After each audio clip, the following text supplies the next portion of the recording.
The kicker is the most overrated position in fantasy football. And in this video, I'm going to introduce a strategy called Zero Kicker that can help you win your fantasy football championships this season. Stay tuned.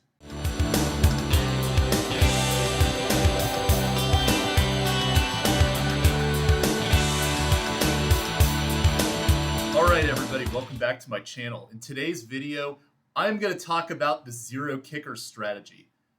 The kicker is the most overrated position, and in my opinion, it is a classic mistake of people that are new to fantasy football to reach for kickers, take them too high, and sacrifice multiple other positions that they could fill their roster with. And as a result, lose out on a lot of great players. So in this video, I'm going to talk about how you made some draft mistakes already this season. You took your kicker too high. He's not doing too hot for you to start the season. Watch this video, and this will give you some tips on how you can improve your roster by devaluing your kicker. So if you're interested in content like this, please subscribe to my channel. I make fantasy football videos as well as a lot of other videos that you can check out in the description below.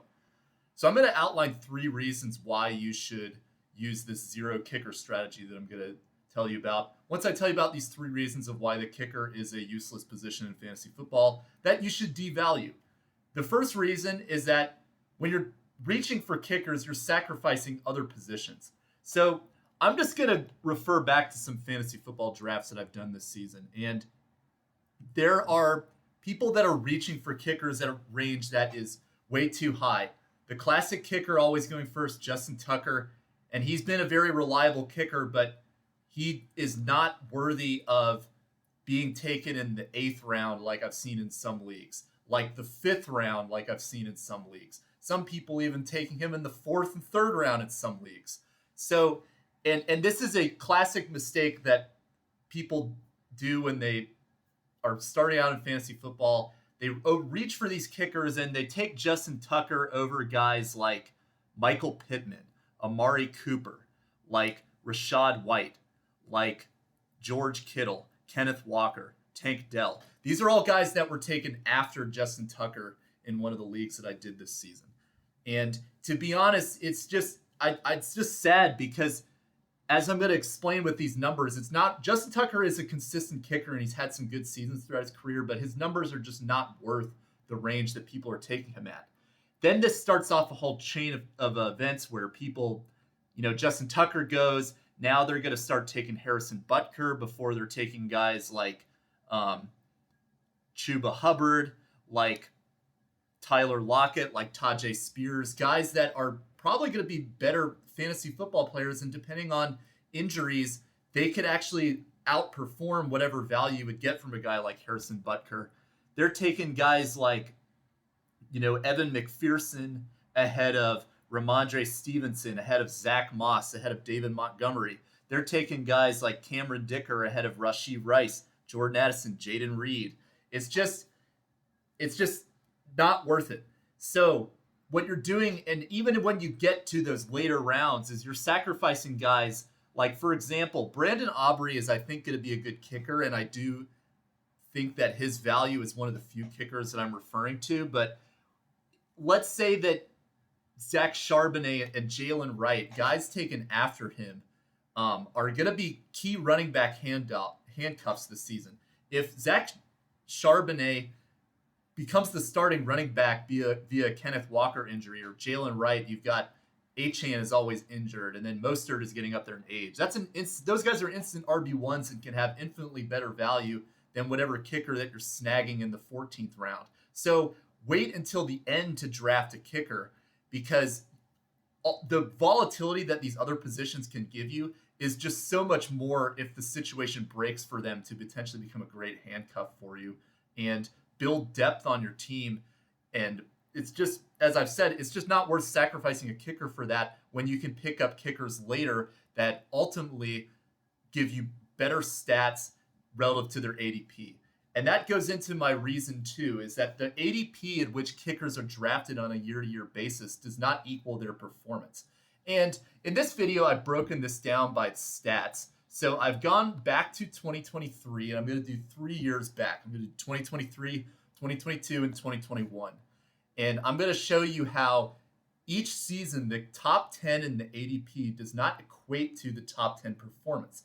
Thus, you can pick up kickers on waivers that ultimately give you better value than some of the kickers that are going in the 10th round, in the 13th round. Things like that, when you could be taking those handcuffs that I talk about that break onto the scene and have great seasons. So, for example, last season, Justin Tucker, one of the exceptions to this rule is that he was number 2 performing kicker. But as I'm going to talk about in a little bit, that's a little bit deceptive as well. But in terms of how he was drafted by his ADP, I give it to him that he did pretty well. He was number 2. The next kicker, Daniel Carlson, was the number 24 kicker. So let's say somebody took Justin Tucker. Now you feel you got to reach to take Daniel Carlson. Well, you just got the 24th best kicker in the NFL that season. So that really did not work out for you. Harrison Butker, he had an okay season. He was number 7, still top 10, but you're also sacrificing guys by reaching for Harrison Butker, panicking now that Justin Tucker is gone. Tyler Bass, number 18. Younghoe Koo, number 15. Jake Elliott, number 6. He did okay relative to his ADP. I give him that. Matt Gay was actually the only one on this list who outperformed his ADP. He was the number 5 kicker, and he was taken as the number 8 kicker. All these other guys performed lower than their ADP, as you can see in this chart here. And if you look at the next chart below, the number 1 kicker was Brandon Aubrey. He was generally, and I put NA for any ADP rank if they weren't in the top 10. If you notice, he wasn't in the top 10. And if you look at the rest of this list, 6 out of the top 10 were not in the top 10 in their ADP. So these were all guys that you're figuring you're in a 10-team league and there's 10 kickers getting drafted. These guys were not drafted.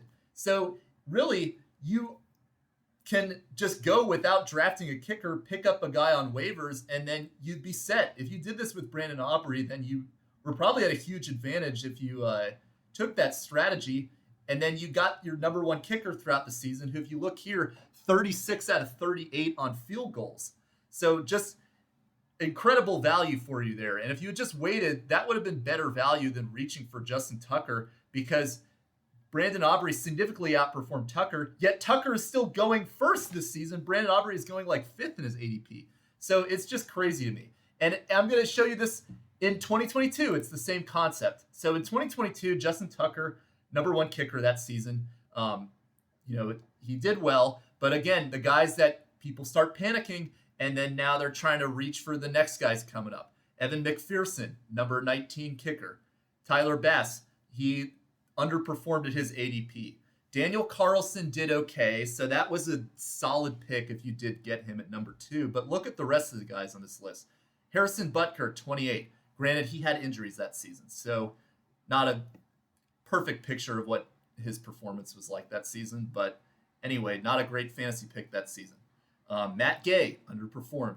Matt Prater, underperformed. Younghoe Koo, overperformed, but still number 8 kicker. Still only gave you number 5 performance. Not necessarily anything that blows you away. Greg Joseph, underperformed. Nick Folk did okay, but kind of the same concept. And if you look at this chart below of the ADP rank among the kickers that actually performed in the top 10, you see again 5 guys that were not drafted in the top 10 performed in the top 10. The best was Brett Maher, who that season I believe was with the Rams. And he's listed as a free agent because of the database that I pulled this from was listing their current status as opposed to their team that season. But Brett Maher, excellent value. Jason Myers, excellent value. These guys were not drafted, but they still performed in the top 4. So again, you see the same trend in 2022. And then I'm going to go back to 2021 where you see the most extreme example of this.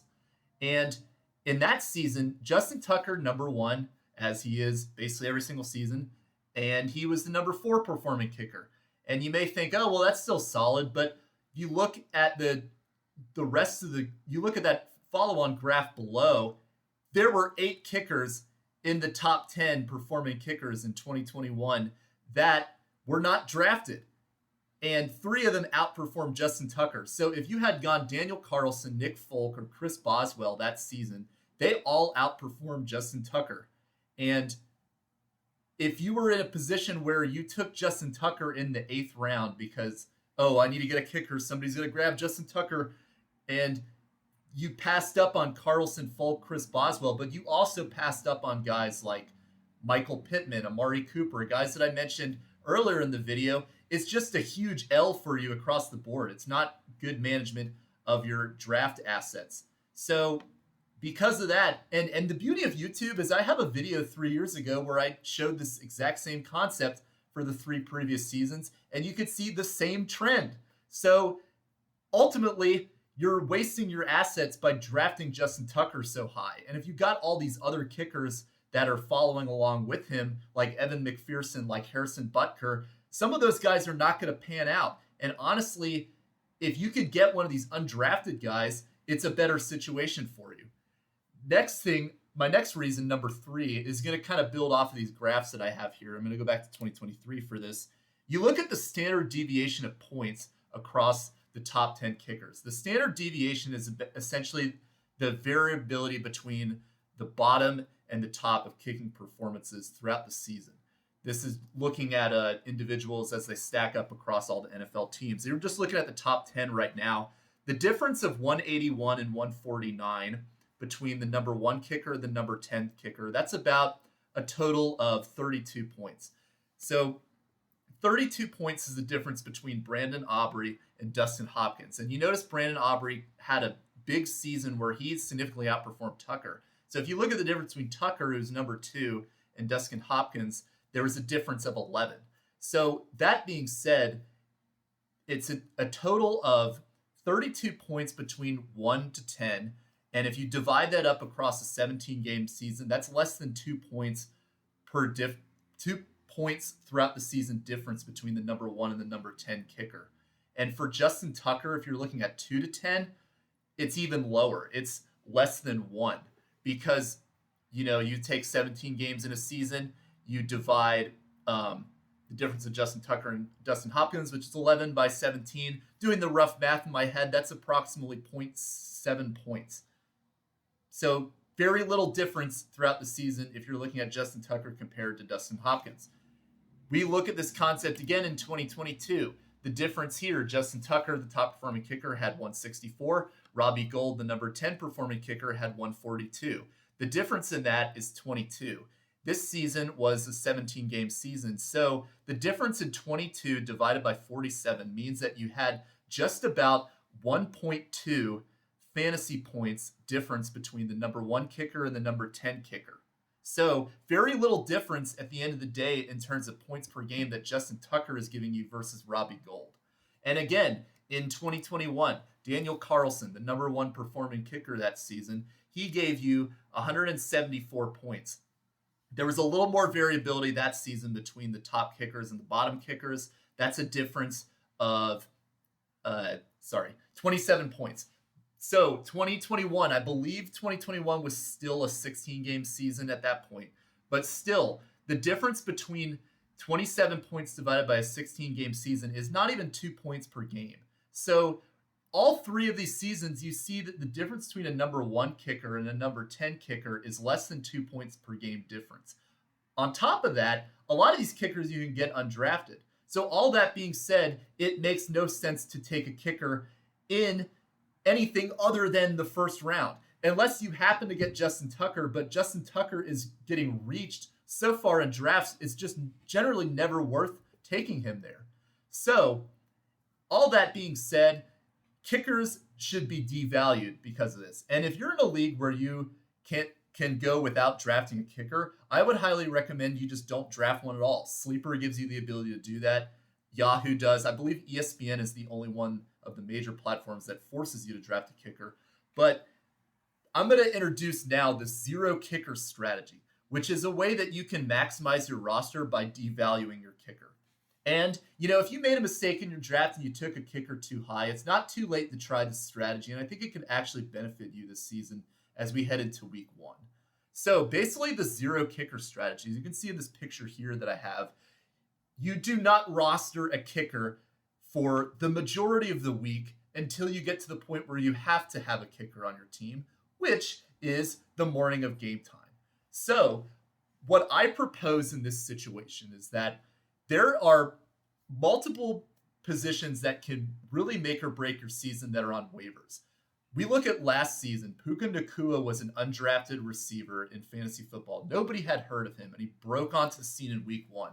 The really smart fantasy managers had been paying attention and noticed within reps in practice, Cooper Kupp being hurt, news from training camp that Puka Nacua, this guy is just blowing the team away. He could get a lot of reps in week 1. Sure enough, he went out there and dominated.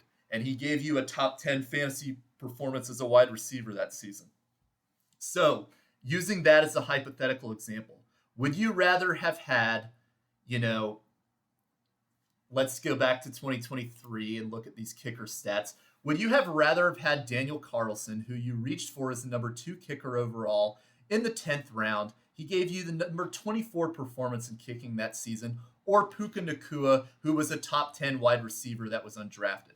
So in this situation, what I would propose that you do is drop the kicker, pick up, in that case, Puka Nacua.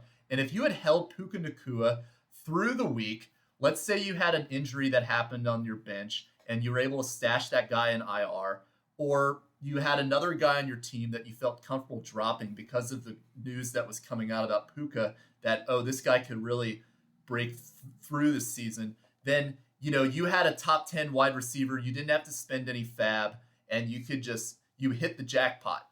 So what I'm proposing is that this happens throughout the entire season. You can get ahead of it if you pay attention to the news and you give yourself an extra spot by basically going without a kicker throughout the whole week until you absolutely have to have one. Because things happen, guys get injured in practice, and if you have, a big name right now, Jordan Mason, the backup to Christian McCaffrey. If you had not drafted a kicker and drafted Jordan Mason, let's say CMC doesn't play week 1. Now you have the number 1 running back in the 49ers offense, which is replacing the 101 position for a lot of leagues in fantasy football. This guy was generally not drafted because he wasn't popping up in the ADP on a lot of these platforms. But by going without a kicker, now you have a guy that can just step in immediately and be a rock steady running back for you throughout the season, depending on what happens with Christian McCaffrey.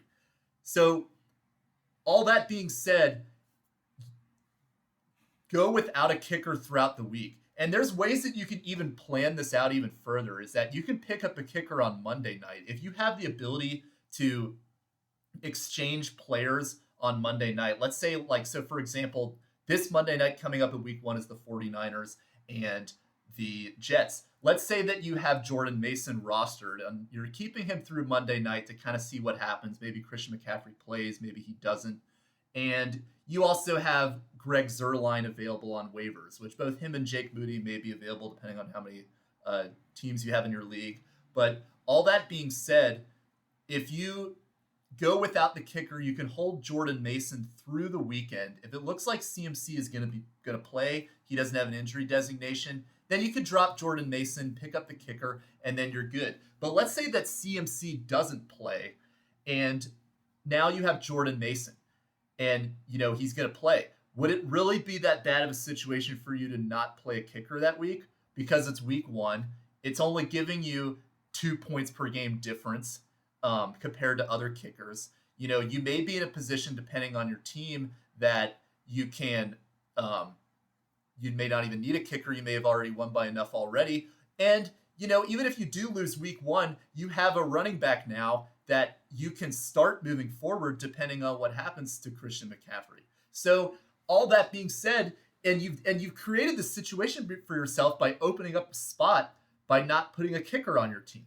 So this is a strategy that I employ in my leagues, and I do that pretty much religiously in fantasy football. A lot of people are like, oh, well, you haven't picked up a kicker. What are you going to do? And I tell them it's part of my strategy. And the reason is because you've created a cheat code by opening up another roster spot on your team in case injuries happen. Another key point that I forgot to mention is that by having an additional roster spot on your team now, this sets you up for the ability to make 2-for-1 trades. So upgrade your roster by giving somebody else 2 players in exchange for 1. Now you have that open roster spot that you need that you can fill with the kicker. So who would you recommend doing this for? If you had certain kickers that you already rostered, we're going into week 1 now. Honestly, the only ones that I would recommend keeping on your team are Brandon Aubrey, because I think that he is a special kicking talent, and I think that he's going relatively late in drafts, and he's still going to give you consistent value throughout the season. Justin Tucker, if you have him, I mean, you spent so highly on him, and I think that he's performed consistently enough that he's still worth rostering if he is on your team. But if you have, honestly, if you have any other kicker in the NFL, then even Harrison Butker and Evan McPherson, I personally believe it's worth cutting them and streaming waivers, seeing if you get somebody that pops. And you may get one of these kickers that's incredible that you can just plug in right away, give you some excellent numbers throughout the season. And, if it doesn't work out, keep dropping that kicker, keep picking up another flex, and see what happens. This is a game-changing strategy that can really win your fantasy football league if you play it correctly. All right, well, that's all I've got for this video. If you're interested in more content like this, please consider subscribing to my channel, and we'll see you guys next time.